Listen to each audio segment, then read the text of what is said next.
The federal prosecutor held up my childhood drawing and announced, "This blueprint, sketched by a 12-year-old girl, is the only reason 200 buildings survived Hurricane Delilah." Across the courtroom at 9:15 a.m., my mother leaned toward her attorney and whispered loud enough for the gallery to hear, "That's the blueprint killer. Don't let her fool you with that uniform." My name is Major Rachel Chang, United States Army Corps of Engineers, Bronze Star recipient, and the family that raised me believes I murdered 3 children with crayons and graph paper. I sat in the federal courthouse in Nashville, dress blues pressed to perfection, watching my own blood face criminal fraud charges for using designs they'd stolen from the daughter they'd spent 14 years calling a killer. The irony tasted like copper pennies and old shame.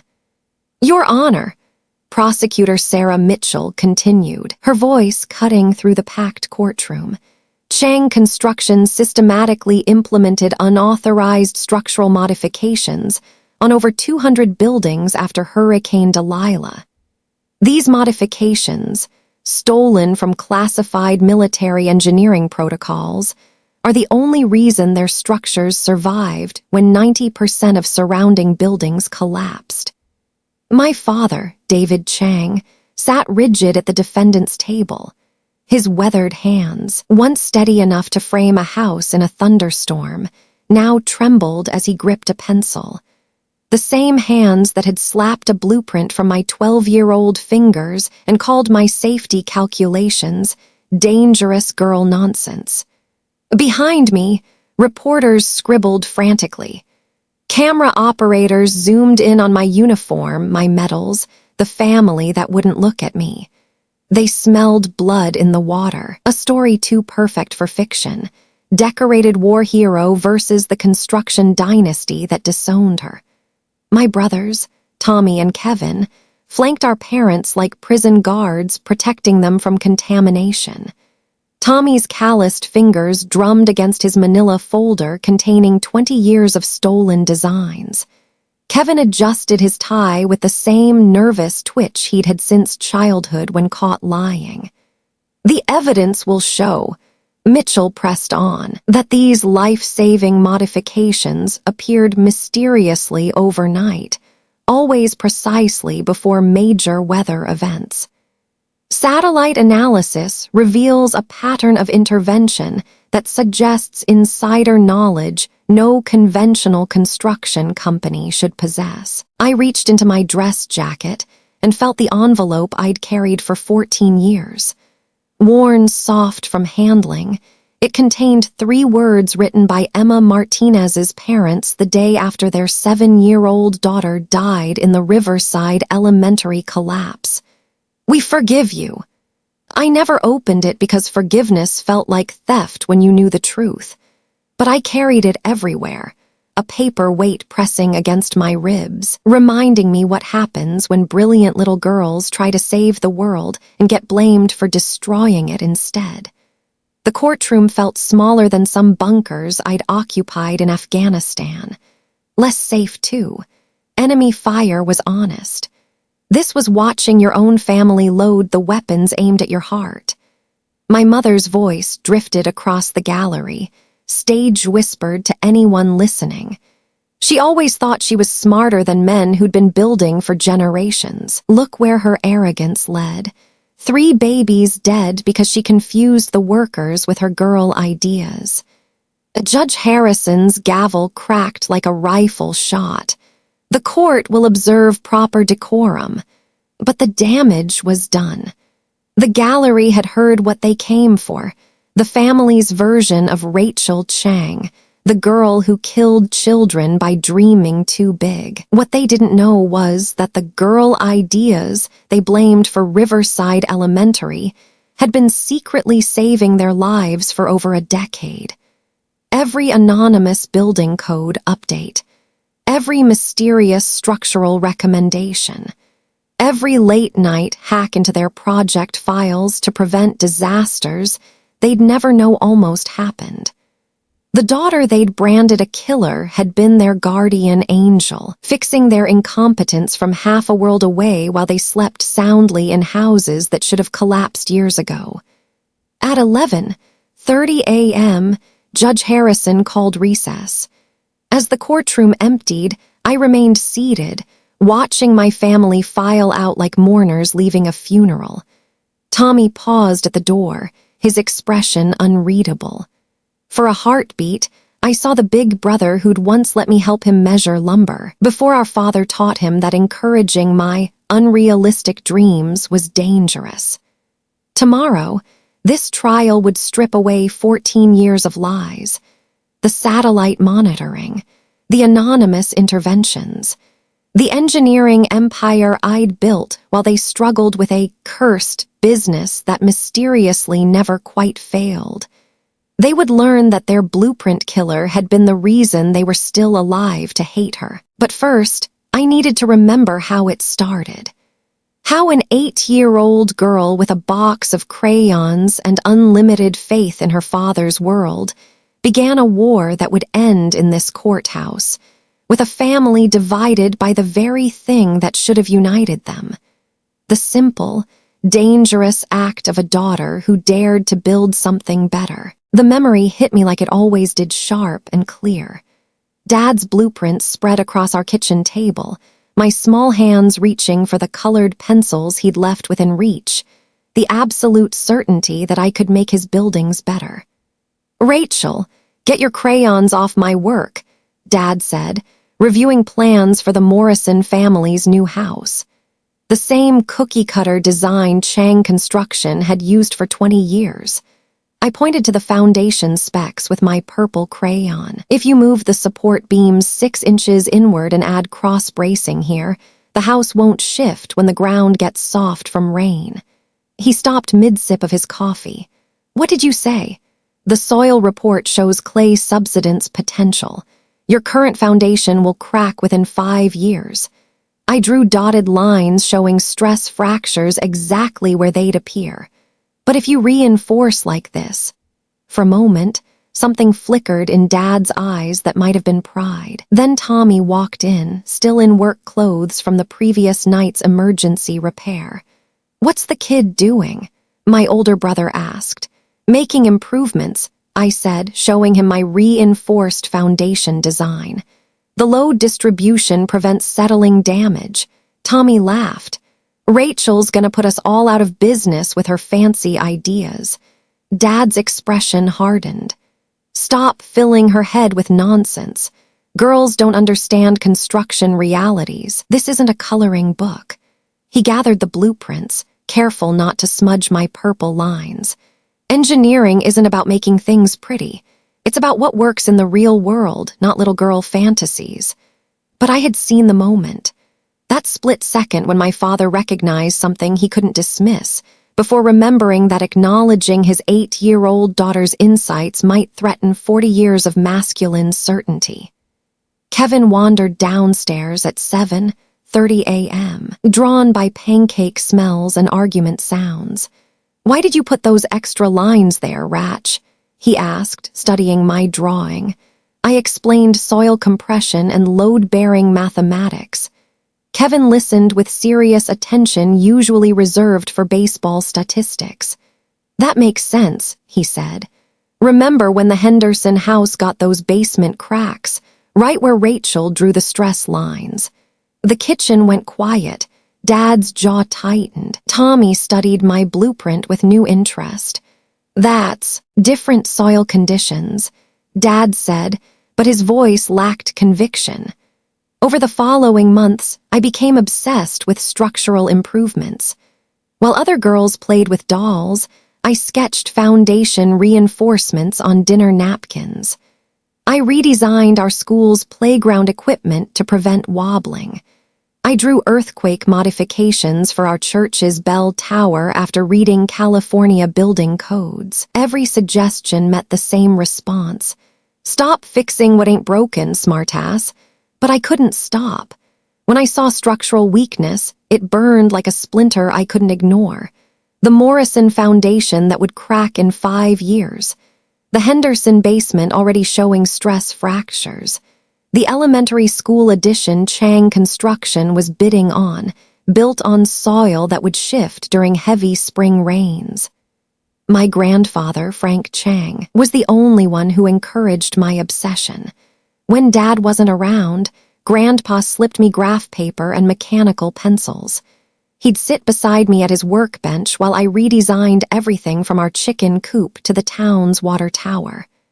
"You got the eye, little ghost," he'd whisper, using the nickname that made me feel special instead of strange.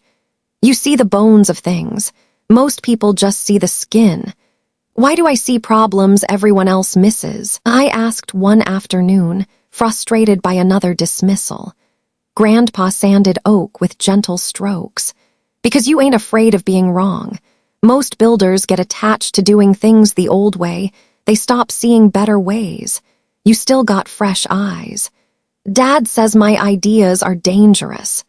Sometimes the most dangerous thing is pretending problems don't exist because fixing them means admitting you missed something." He handed me his measuring tape. "Real engineers build things that'll keep standing tomorrow, next year, next decade. That requires thinking ahead instead of following patterns." By age 12, I had filled 3 notebooks with structural modifications and safety improvements that could prevent disasters I saw coming with mathematical certainty. Each drawing more detailed than the last, incorporating everything from Dad's magazines, Grandpa's stories, and my observations of how buildings failed. I didn't know one notebook would become federal evidence 20 years later, or that the family calling my ideas dangerous would stake their survival on modifications they dismissed as girl fantasies. All I knew was that I could see cracks before they formed, understand failure before it happened, and design solutions that could save lives. The only question was whether anyone would listen before it was too late. The answer would come soon, in a school construction project that would prove both my worst fears and my family's greatest mistake. 4 years later, those colored pencils would be stained with blood that wasn't there, but guilt has a way of making invisible wounds feel real. I was 12 when Chang Construction won the bid for Riverside Elementary's new wing. The soil report sat on Dad's desk for weeks, thick with geological surveys that made my stomach clench every time I saw them. "Dad, we need to talk about the foundation specs," I said on a Tuesday morning at 6:30 a.m., catching him before coffee when his defenses were down.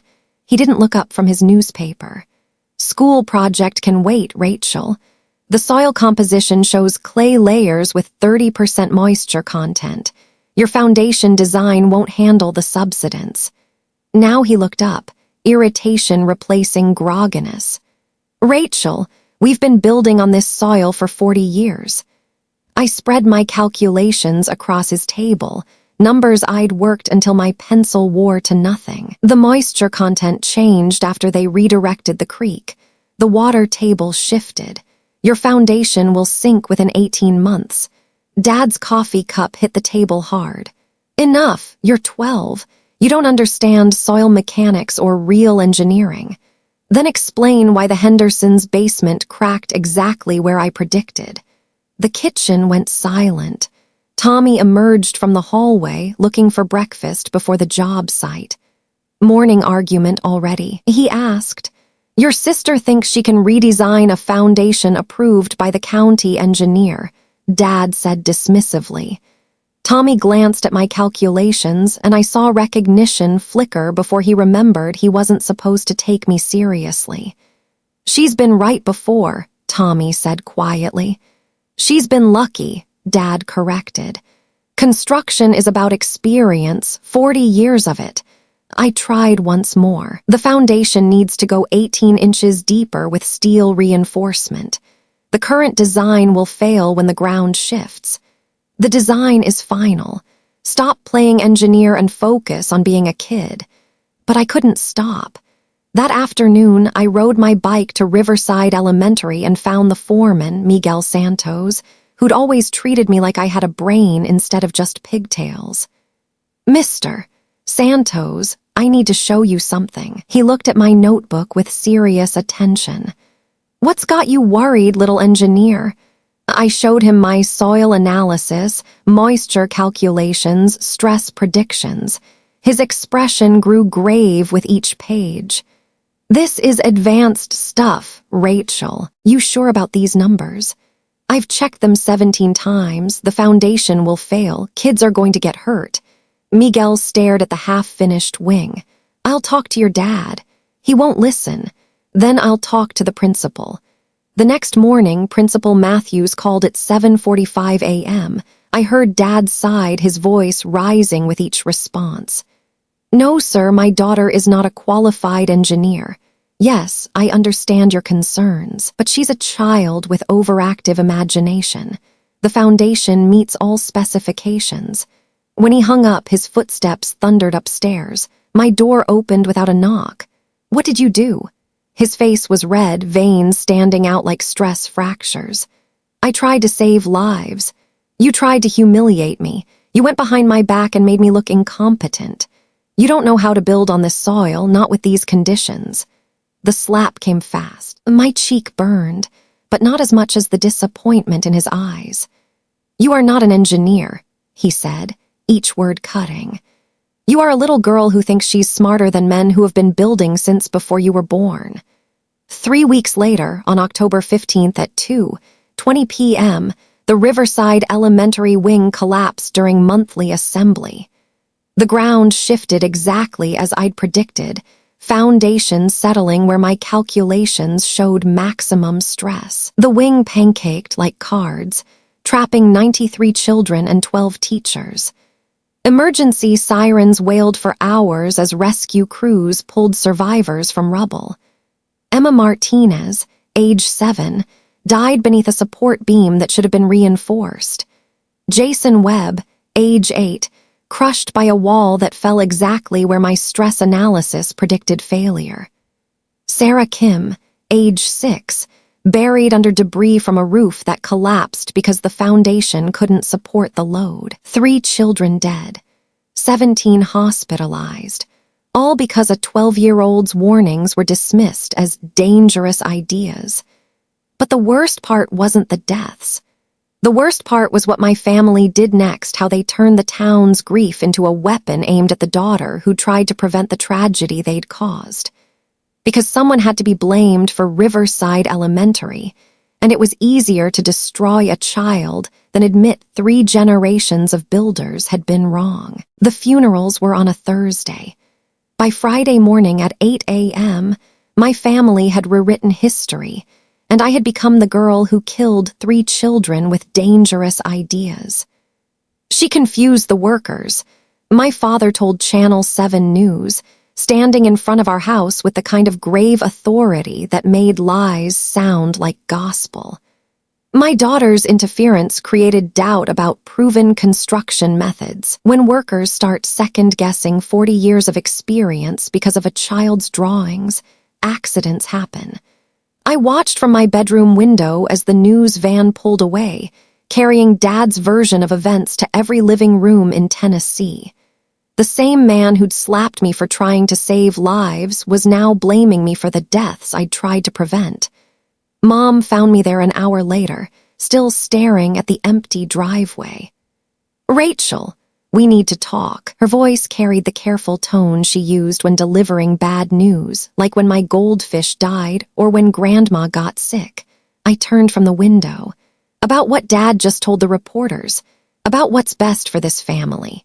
She sat on my bed, smoothing the comforter with nervous hands. "The lawyers say the families might sue if it comes out that you were. Questioning the foundation, it could look like we knew there were problems." There were problems. I tried to fix them. "Honey, you don't understand. In court, your warnings could be twisted to look like we ignored obvious safety issues. The company could lose everything." I felt something cold settle in my stomach. "So you're going to blame me instead.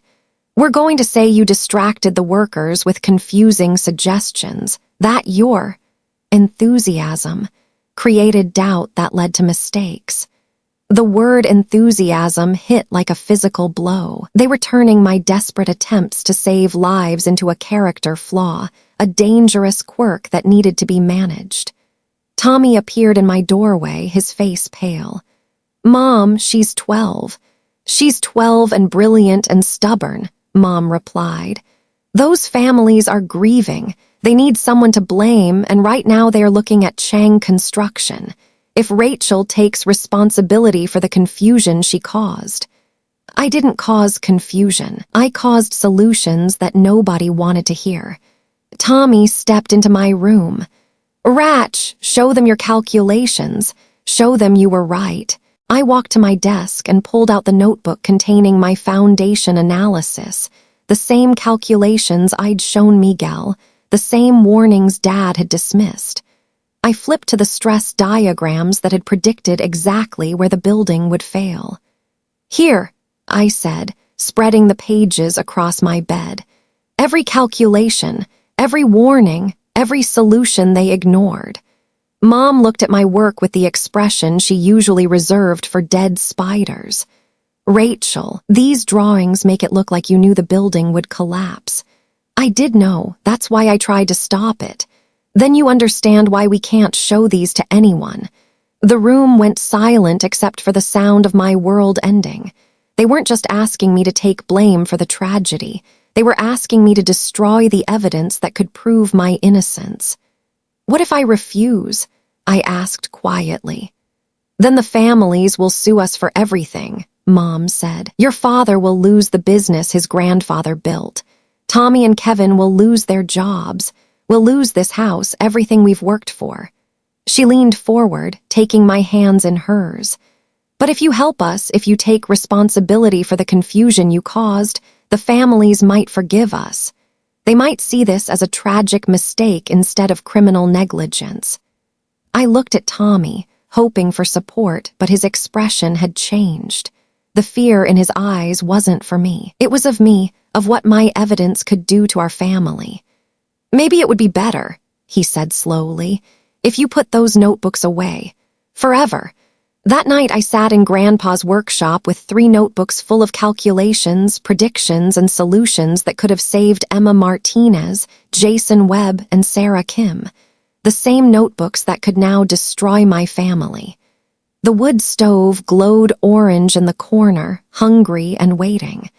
I pulled out my lighter, a cheap plastic thing I'd used for science experiments. One flick, and all evidence of my warnings would disappear. One moment of fire, and I could become the confused little girl who'd accidentally caused a tragedy instead of the engineer who'd tried to prevent it. But as I held the flame to the first page, I heard Grandpa's voice. "Real engineers don't hide from truth, little ghost. They build with it." I couldn't do it. I couldn't burn the proof that 3 children died, because adults were too proud to listen to a 12-year-old girl. Instead, I hid the notebooks in Grandpa's secret compartment, the one behind the false wall where he kept his father's immigration papers. Someday, when I was brave enough or desperate enough, I would need those calculations. I just didn't know it would take 20 years and a federal courthouse to find that courage. The next morning, I told my parents I'd destroyed the evidence. I became the scapegoat they needed, carrying the weight of 3 small coffins so my family could sleep at night. But the notebooks survived, waiting like buried treasure for the day when truth would finally matter more than family loyalty. 6 years of carrying 3 coffins on my shoulders was enough. On my 18th birthday, I walked into the Army recruitment office at 9 a.m. with one goal: build things that save lives instead of taking them. "You sure about this, kid?" Sergeant Martinez asked, looking up from my application. The irony of his last name hit like a punch. Emma Martinez would have been 13 now if my family had listened. "I want combat engineer," I said, my voice steadier than my hands. "I want to build bridges, hospitals, schools.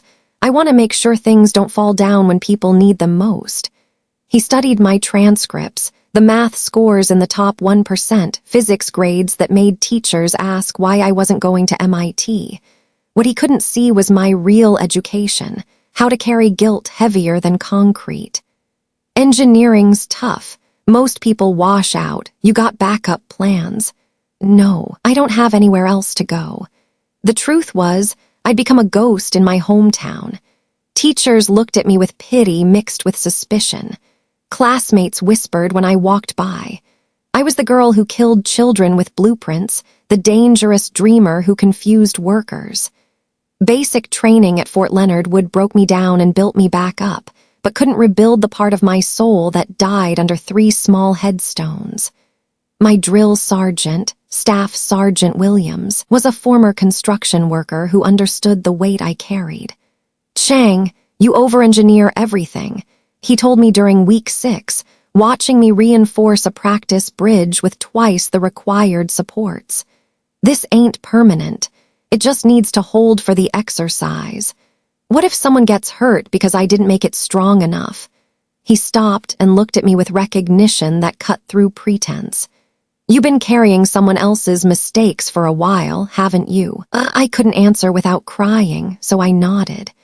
"Here's the thing about engineering, soldier.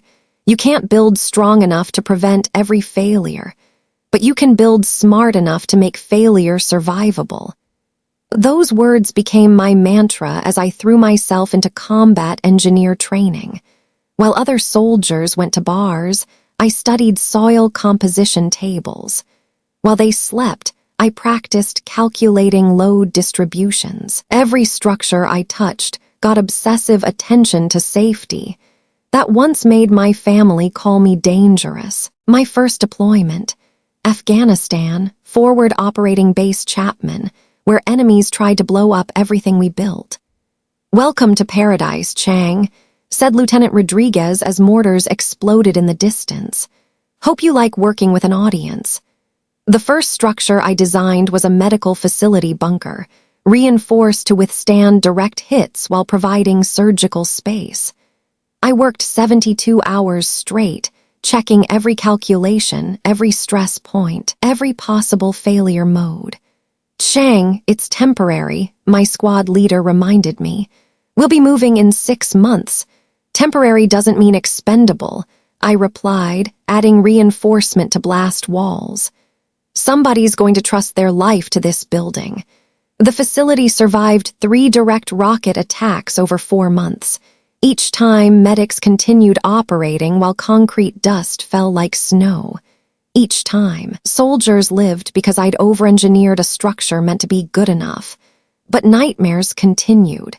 Emma Martinez visited my sleep, asking why I'd let her die.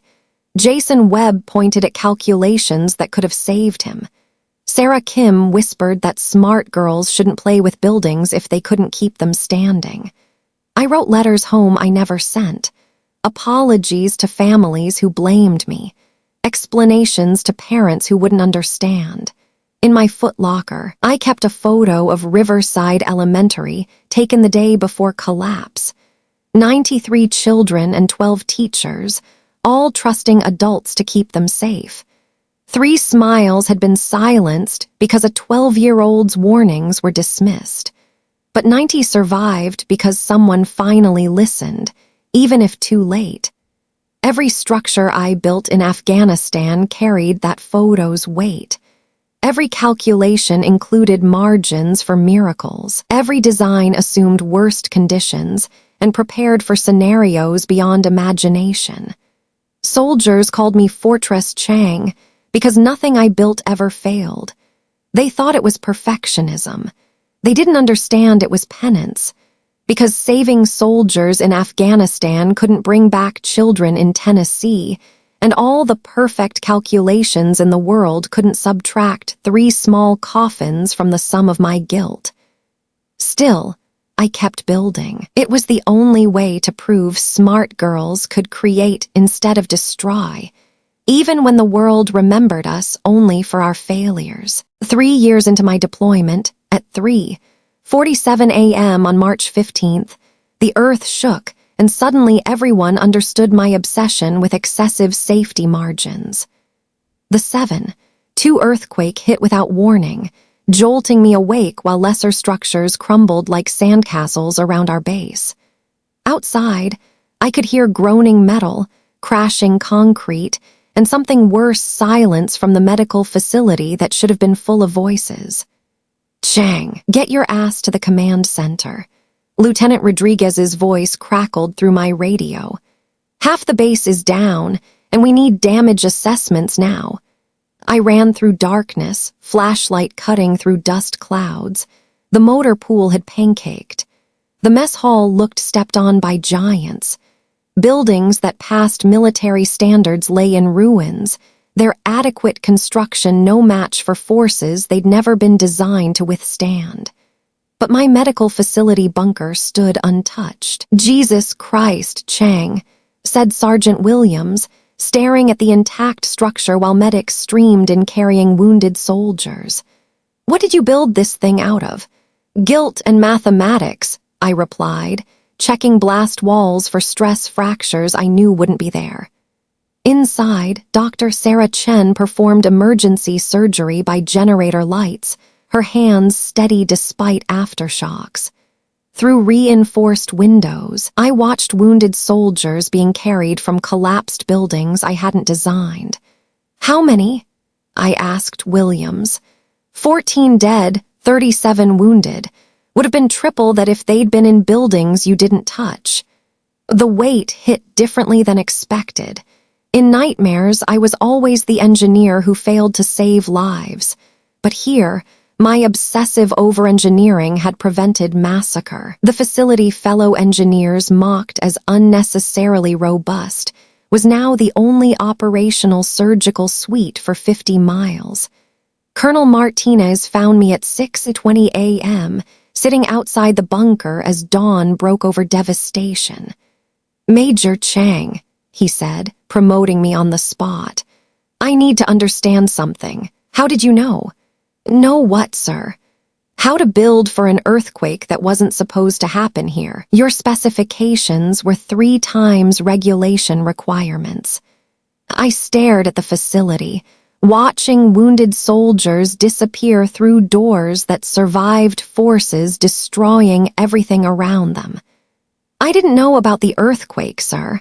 I just knew what it felt like when buildings kill people you're supposed to protect." So I told him about Riverside Elementary, about being 12 and watching 93 children trust adults to keep them safe, about 3 small coffins that taught me the true cost of adequate engineering.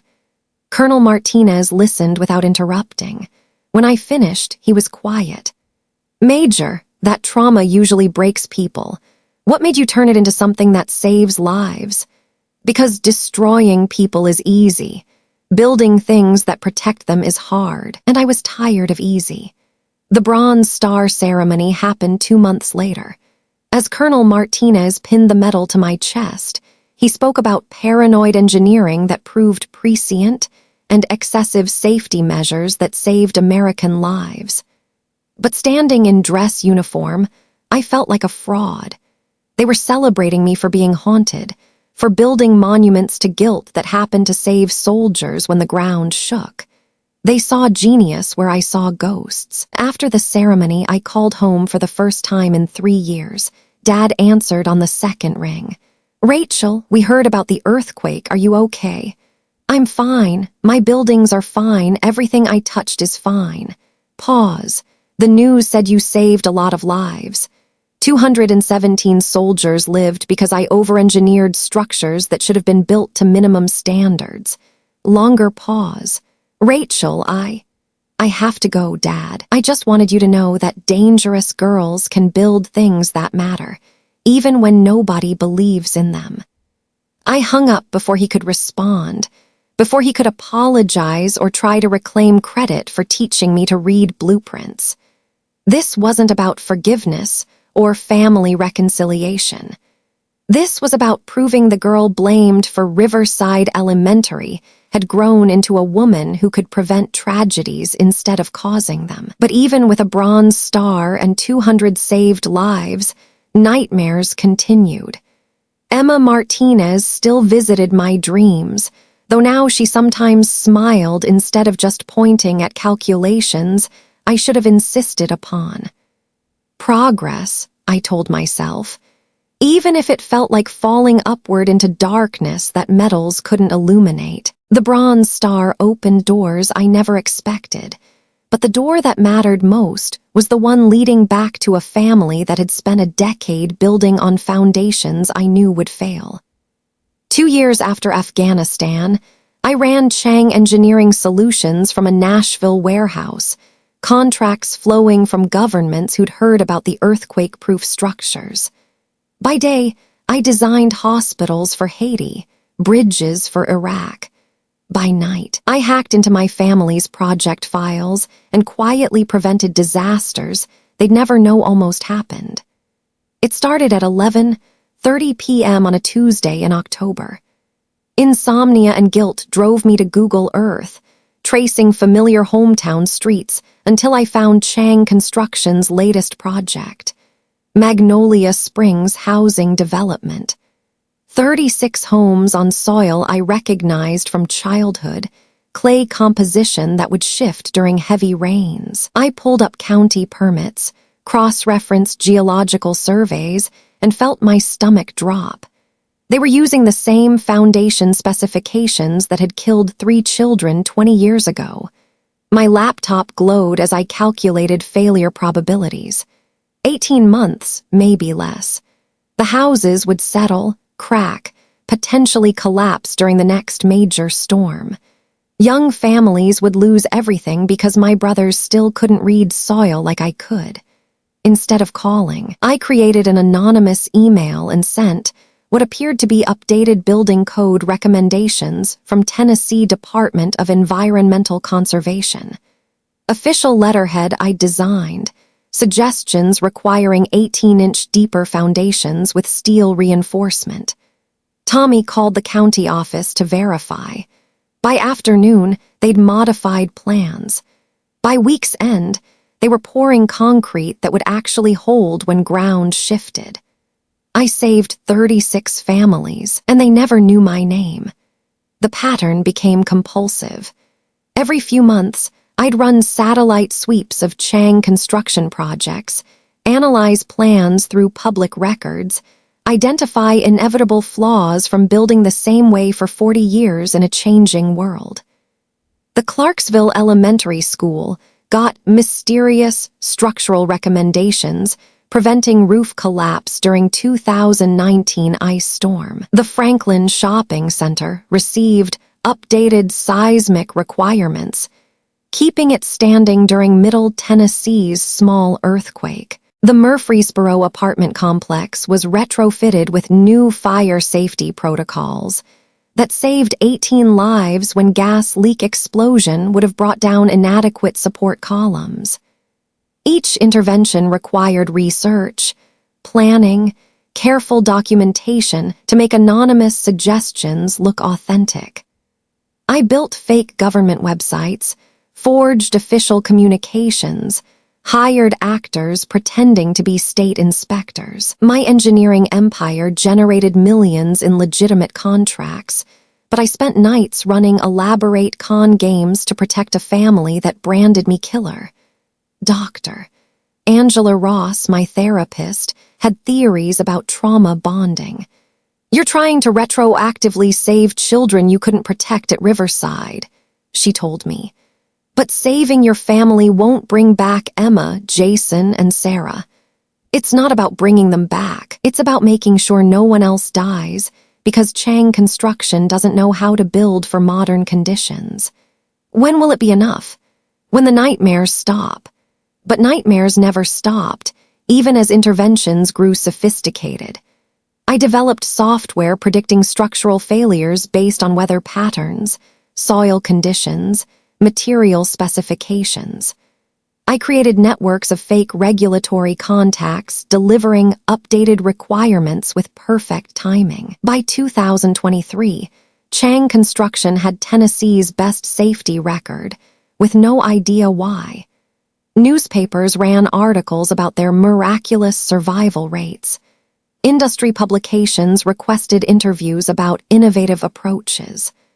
My father gave those interviews, explaining success with experience and intuition and traditional craftsmanship. He never mentioned anonymous updates arriving like gifts from a guardian angel they didn't believe in. The irony was perfect and poisonous. The daughter they'd blamed for killing children with dangerous blueprints had spent a decade keeping their dangerous blueprints from killing more children. I was simultaneously their greatest failure and salvation, and they would never know which. Then Hurricane Delilah formed in the Gulf of Mexico, weather models showing it heading straight for Tennessee with force that would test every structure I'd secretly reinforced over 10 years. For the first time since Riverside Elementary, my family would face a disaster I couldn't prevent from the shadows. And this time, everyone would see exactly whose buildings survived and whose didn't. Hurricane Delilah made landfall at 2:15 a.m. on September 23rd, with Category 5 winds that turned my decade of secret protection into the most damning evidence imaginable. I watched the storm from my Nashville office, satellite feeds showing the monster bearing down on Middle Tennessee with 180 mph winds that would test every structure within a 100-mile radius. My phone buzzed with emergency alerts, but the only number I cared about was the FEMA hotline that would summon me to coordinate federal disaster relief. The call came at 6:45 a.m., 3 hours after the eye passed over my hometown. "Major Chang, we need you in Millbrook immediately," said Director Sarah Williams, her voice tight with controlled panic. "We've got unprecedented destruction across 7 counties, but there's an anomaly that requires your expertise." I was on the road within an hour, my emergency kit loaded with everything I'd need to assess structural damage and coordinate reconstruction efforts. The drive south revealed a landscape that looked like a war-zone, trees snapped like toothpicks, roofs peeled away like can lids, entire neighborhoods reduced to scattered debris. But as I approached the Millbrook city limits, something impossible came into view. Chang Construction's projects stood like islands of survival in an ocean of devastation. The Magnolia Springs housing development, where I'd secretly reinforced foundations 3 years ago, looked untouched while neighboring subdivisions had been scraped clean. The elementary school in Clarksville, where my anonymous structural recommendations had prevented collapse, remained intact, while the middle school built by competitors lay in ruins. My stomach dropped as I realized what this meant. The FBI would see this pattern within hours. Special Agent Jennifer Martinez was waiting at the FEMA command center, her laptop open to aerial photographs that told a story no engineer could explain away. The same last name that haunted my nightmares, carried by a woman who would soon understand exactly what Emma Martinez's memory had built. "Major Chang, we have a problem," Agent Martinez said, gesturing to her screen. "Chang Construction has a 97% survival rate, while every other company in the region averages 32%. Statistically, this is impossible unless they had advanced knowledge of structural vulnerabilities." I stared at the data that would destroy my family. Every anonymous email, every forged document, every midnight intervention had created a pattern that screamed federal fraud investigation. "What are you suggesting?" I asked, though I knew exactly where this was heading. Insider trading in disaster relief contracts, advanced knowledge of FEMA rebuilding priorities, possibly even weather manipulation or sabotage of competitor projects. The irony was suffocating. I'd spent 10 years preventing disasters, and now my success would be twisted into evidence of causing them. My phone rang. Dad's number. I let it go to voicemail, then listened to his message with Agent Martinez watching my every expression. "Rachel, honey, I know we haven't talked much, but something incredible happened. Every single one of our buildings survived. All of them. The insurance companies are calling it a miracle, but I think it might be something else. I think maybe your grandfather's spirit has been watching over us, making sure we build things right. I wanted you to know that maybe you weren't wrong about those calculations all those years ago. Agent Martinez raised an eyebrow. Family in the construction business. Chang Construction, my father's company. The one with the impossible survival rate. I nodded, feeling the walls closing in around 20 years of carefully buried truth. Major, I need to ask you directly. Have you had any contact with Chang Construction regarding their building practices, structural specifications, or federal contract opportunities? The question hung in the air like smoke from the wreckage outside. One word could destroy my family forever. One word could vindicate everything I'd sacrificed. One word could finally tell the truth about Riverside Elementary and the girl who tried to save 93 children with colored pencils and mathematical certainty. Agent Martinez, I said slowly, before I answer that question, there's something you need to know about the girl they call the blueprint killer. Behind us, helicopters circled the impossible landscape, where my family's buildings stood like monuments to a daughter they'd never learned to trust, protected by a woman they'd spent 20 years calling a murderer. The truth was finally ready to come home. The truth would have to wait. At 10:30 a.m., Agent Martinez received an urgent call that sent us racing toward the one place I'd avoided for 14 years. The Chang Construction office, where my family was about to learn that their guardian angel wore a federal badge. Major, I need you to handle the structural assessments while I conduct interviews, Martinez said as we pulled into the familiar parking lot. But stay close. If there's fraud here, you might be our only witness who understands the technical evidence. I stepped out of the government SUV and faced the building where I'd once traced blueprints with colored pencils, where Dad had slapped my hand away from designs that could have saved lives. The same faded sign hung over the entrance. Chang Construction building dreams since 1952. 3 generations of dreams, built on foundations that couldn't support the weight of their own lies. Tommy emerged first, his face gray with exhaustion and confusion. 24 hours ago, he'd thought himself lucky. Now federal agents were treating his miracle like a crime scene. Rachel. His voice cracked like he was seeing a ghost. What are you doing here? FEMA sent me to coordinate disaster relief, I said, unable to meet his eyes. I'm sorry about the investigation. Investigation. Mom appeared behind him, still elegant in her disaster relief clothes, pearls somehow perfect despite the chaos. What investigation? We survived the storm. Our buildings saved lives. Why are federal agents treating us like criminals? Agent Martinez approached with the measured steps of someone delivering bad news. Mrs. Chang, I'm Special Agent Jennifer Martinez, FBI Financial Crimes Division. We need to discuss your company's unusually high survival rate during Hurricane Delilah. Unusual. Dad's voice boomed from the doorway. David Chang, 72 years old, still built like the man who'd once lifted steel beams with his bare hands. There's nothing unusual about quality construction. Mr. Chang, your survival rate is statistically impossible without advanced knowledge of structural vulnerabilities or federal disaster patterns. I watched my father's face cycle through confusion, anger, and something that might have been fear.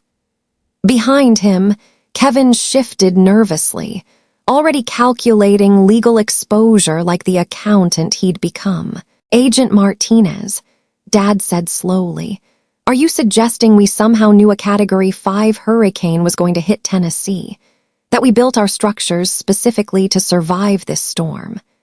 I'm suggesting someone provided your company with information about structural weaknesses that allowed you to outperform every competitor by margins that defy probability.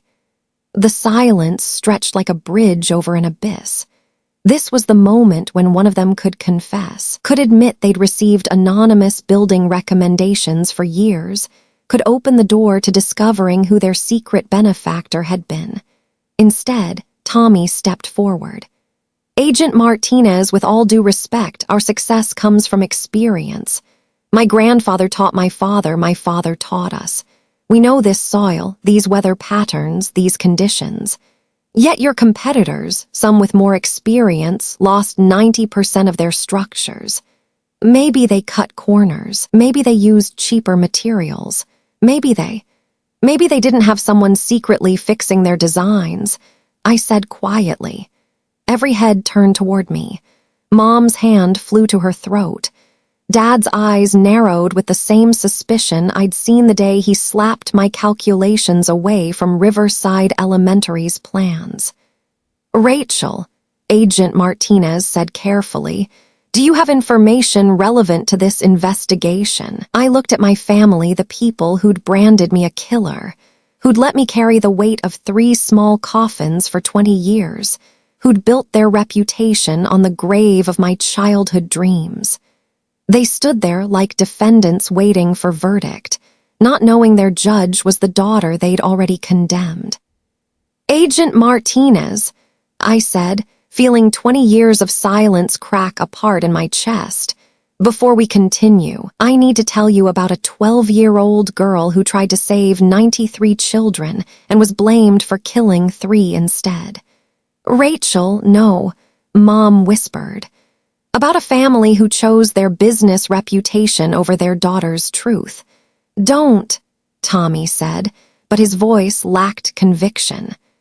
About an engineer who spent 10 years secretly protecting the people who destroyed her, fixing their mistakes from the shadows while they slept safely in houses that should have collapsed years ago. Dad's face went white. You couldn't have. You were in Afghanistan. Satellites work from anywhere, Dad. So do computers. So does guilt that never sleeps. Agent Martinez's pen hovered over her notepad. Major Chang, are you confessing to providing unauthorized assistance to Chang Construction? I'm confessing to saving lives that my family's incompetence would have cost. The truth hung in the air like dust after an explosion, settling into cracks that would never be the same. Outside, helicopters circled the buildings I'd secretly reinforced, monuments to a daughter's love that looked suspiciously like federal fraud. My family stared at me with expressions I couldn't read: shock, betrayal, maybe even gratitude.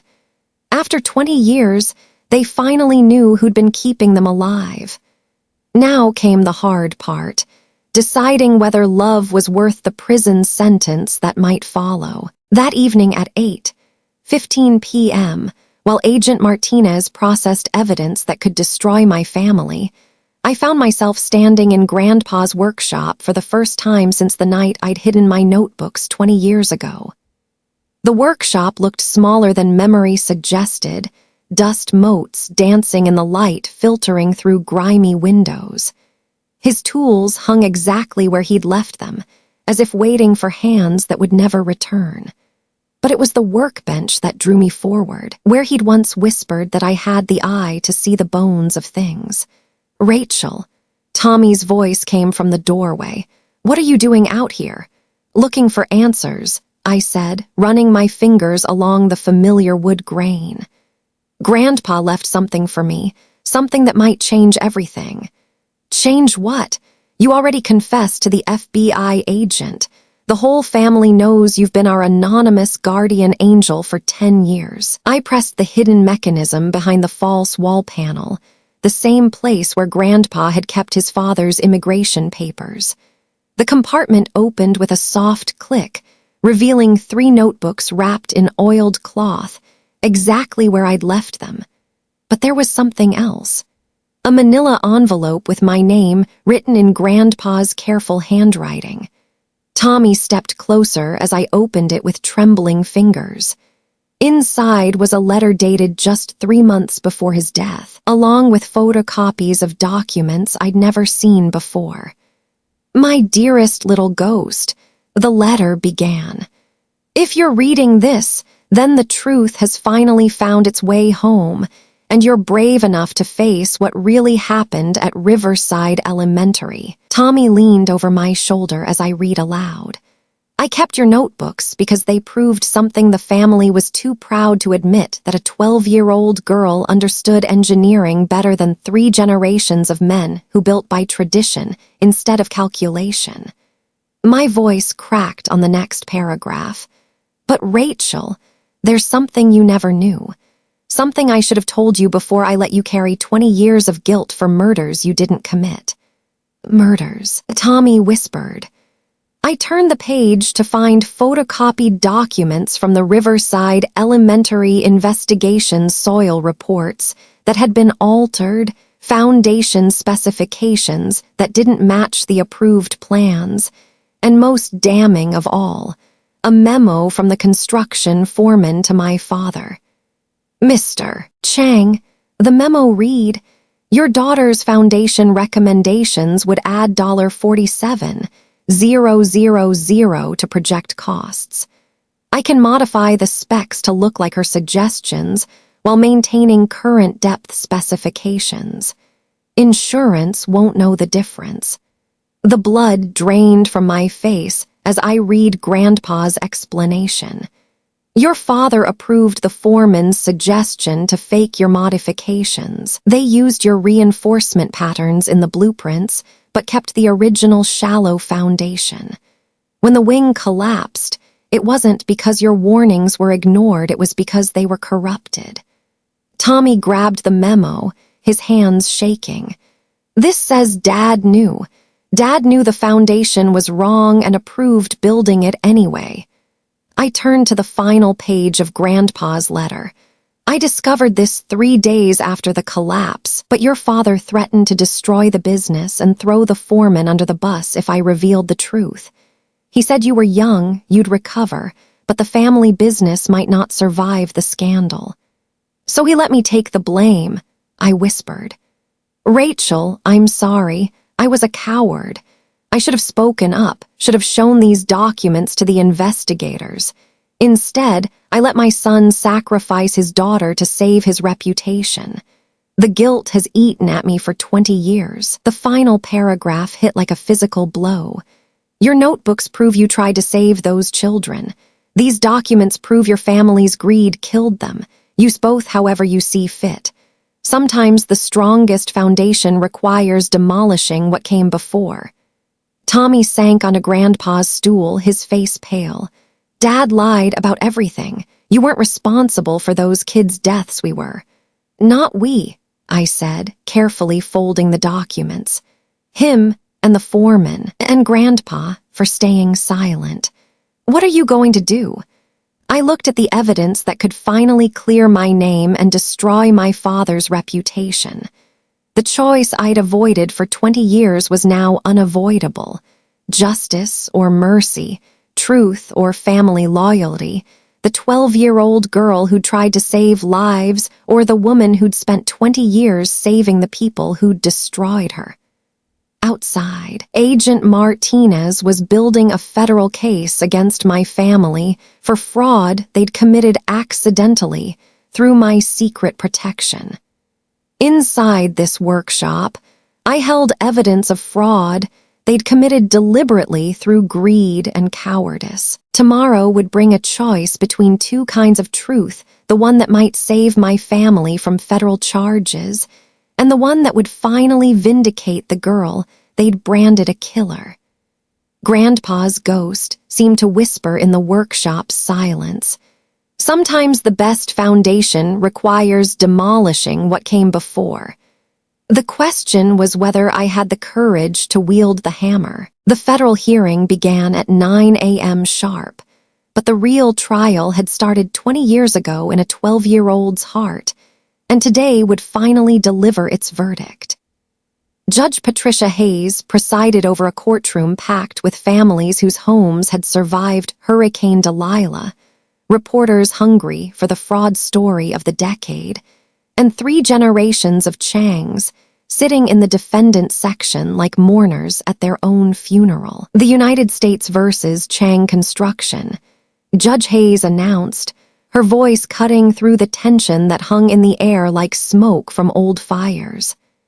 Federal prosecutor James Walsh stood first, his opening statement precise as a blueprint.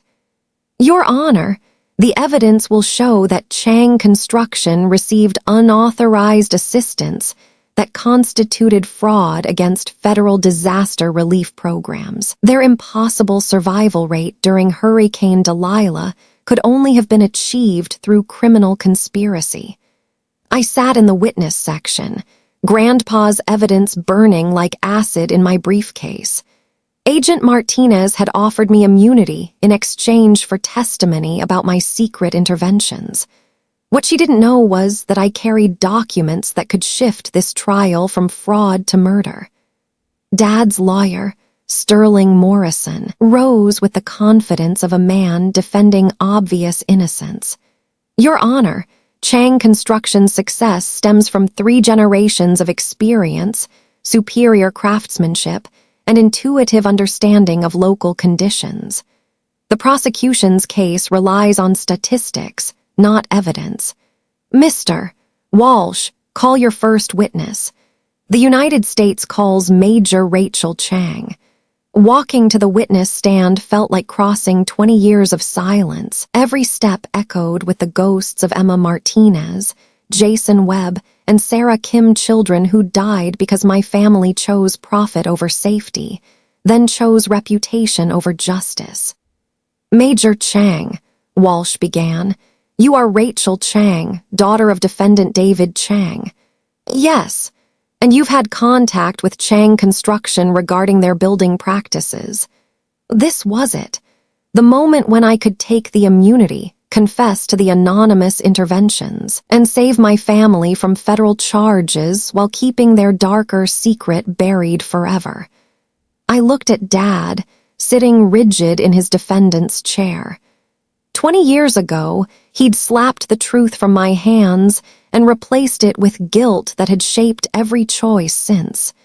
Today, I held his life in mine. Yes, I've had contact with Chang Construction, I said slowly. But not in the way you think. Walsh's eyebrows rose. Please explain. For 10 years, I secretly monitored their projects and sent anonymous building code updates to prevent structural failures. I did this to protect innocent families from the same negligence that killed 3 children at Riverside Elementary in 2004. The courtroom erupted. Dad's face went white. Mom gripped the gallery rail. Tommy stared at me with something between admiration and horror. Order, Judge Hayes commanded. Major Chang, are you testifying that you provided unauthorized assistance to the defendant company? I'm testifying that I prevented murders. Objection. Sterling Morrison jumped up. The witness is making inflammatory statements not supported by evidence. I reached into my briefcase and pulled out Grandpa's envelope. Your Honor, I have evidence that directly relates to this case, documents proving that Chang Construction's negligence at Riverside Elementary was not accidental but deliberate. Walsh looked confused. Your Honor, this is outside the scope of our investigation. But it's not outside the scope of justice, I replied, standing without permission. May I present evidence regarding the deaths of Emma Martinez, Jason Webb, and Sarah Kim? Judge Hayes studied me with sharp eyes. Major Chang, this is a federal fraud hearing, not a wrongful death case. Your Honor, the fraud your court is investigating exists because I spent 10 years compensating for construction practices that killed children. The real crime isn't that I helped Chang Construction, it's that they needed help in the first place. I held up the foreman's memo. This document proves that Chang Construction deliberately used substandard foundations while claiming to implement safety modifications, resulting in the deaths of 3 children. Everything I did afterward was penance for murders I didn't commit but was blamed for. The courtroom fell silent. Even the court reporter stopped typing. Your Honor, I continued, my voice steady as steel. I'm not asking for immunity for federal fraud. I'm asking for justice for Emma Martinez, Jason Webb, and Sarah Kim. I'm asking this court to recognize that sometimes protecting people from their own incompetence looks like fraud but feels like love.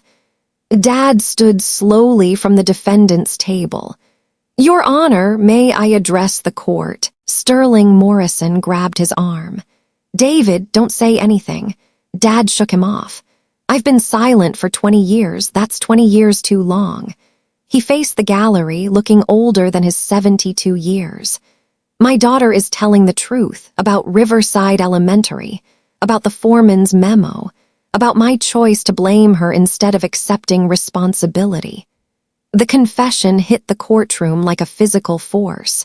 Reporters scribbled frantically. Families whose children had survived Hurricane Delilah stared in shock at the man whose hidden crimes had required his daughter's secret protection. I let a 12-year-old girl carry the weight of my cowardice for 20 years. Dad continued, his voice breaking. She saved 3 children that day with her calculations.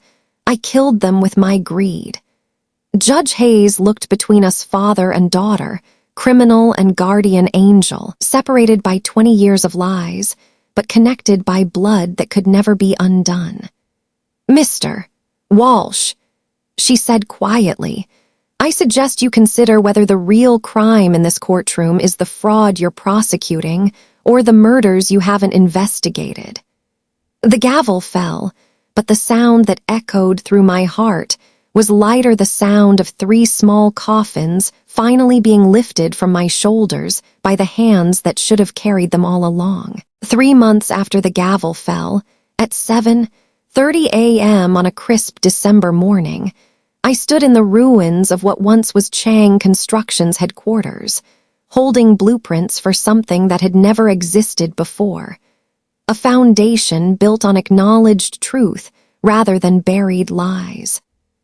The federal charges were dropped after Dad's confession led to a broader investigation of construction fraud across Tennessee. The real victory wasn't legal, it was watching my father stand before Emma Martinez's parents and say the words that should have been spoken 20 years ago. I'm sorry. Your daughter died because of my greed, not my daughter's brilliance. Chang Engineering Solutions had won the contract to rebuild Millbrook's hurricane-damaged infrastructure. But this time, the Chang name meant something different. Instead of cutting corners to save costs, we were implementing revolutionary safety standards that would protect families for generations. The community center foundation goes 18 inches deeper than regulation. I told the construction crew at 8:15 a.m., watching them pour concrete that would support not just a building, but the weight of collective healing. Every beam gets double reinforcement. Every joint gets redundant safety measures. That's expensive over-engineering, said Mike Santos, Miguel's son, who'd inherited both his father's company and his respect for the girl who'd once shown him structural calculations in a notebook. It's what my grandfather would have called proper engineering, I replied. Building things that protect people instead of profits. The irony wasn't lost on anyone that Chang Construction's new senior partner was the daughter they'd once blamed for its failures. Tommy had asked me to join the family business officially after Dad stepped down, not as penance, but as recognition that the smartest engineer in the family had never been allowed to lead. At 11 a.m., we broke ground on the Riverside Elementary Memorial Learning Center, a state-of-the-art engineering school built on the exact spot where 3 children had died because adults ignored a 12-year-old's warnings.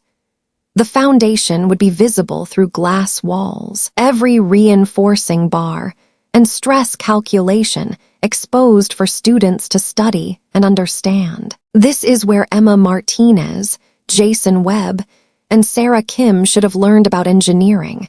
I told the gathered crowd, my voice carrying across families who'd come to witness not just groundbreaking, but truth-telling. Instead, they taught us the most important lesson of all, that the cost of ignoring brilliant minds is measured in lives, not dollars. Dad stood in the back, age and guilt having carved new lines in his face. We'd found something between forgiveness and accountability, a relationship built on honesty about past failures and commitment to future safety. He would never build again, but he'd funded the memorial school with money that should have bought better foundations 20 years ago. Kevin had left construction entirely, becoming a safety inspector whose reports could shut down any project that prioritized speed over security. His first citation went to a company using the same shortcuts that had killed 3 children at Riverside Elementary. At 3:30 p.m., I received a video call from Rachel Chang, a 7-year-old girl in California whose parents had named her after Sarah Kim. She was building an earthquake-proof tower with blocks, following safety principles she'd learned from an engineering program inspired by the memorial school. "Miss Rachel," she said, holding up her creation, "I made it so nobody gets hurt even if the ground shakes really hard." That night, for the first time in 20 years, I slept without nightmares. Emma Martinez didn't visit my dreams with accusations. Instead, she appeared as she should have been a 27-year-old engineer, designing schools that would never collapse, protecting children who would grow up to build a safer world. The bronze star still sits in my desk drawer, next to a photo of Grandpa's workshop and a letter from the Martinez family thanking me for finally giving their daughter a voice. But the real medal hangs in the lobby of the Learning Center, a plaque reading, "In memory of 3 children who died because brilliance was silenced, and in honor of a girl who never stopped building toward tomorrow." Sometimes the strongest foundation isn't made of concrete and steel.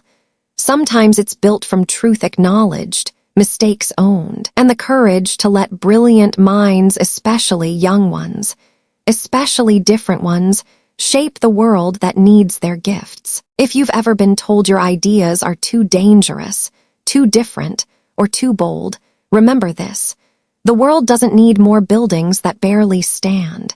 It needs engineers brave enough to build things that will never fall. Thank you for walking this journey with me. The blueprint for change starts with stories shared and truths honored. If this resonated with your own experience of being underestimated or silenced, I'd love to hear about it in the comments below. Like this video if you believe in building a world where brilliant minds are celebrated, not silenced. And subscribe for more stories about the engineers, dreamers, and builders who refuse to accept good enough when lives are on the line. Until next time, keep building toward tomorrow.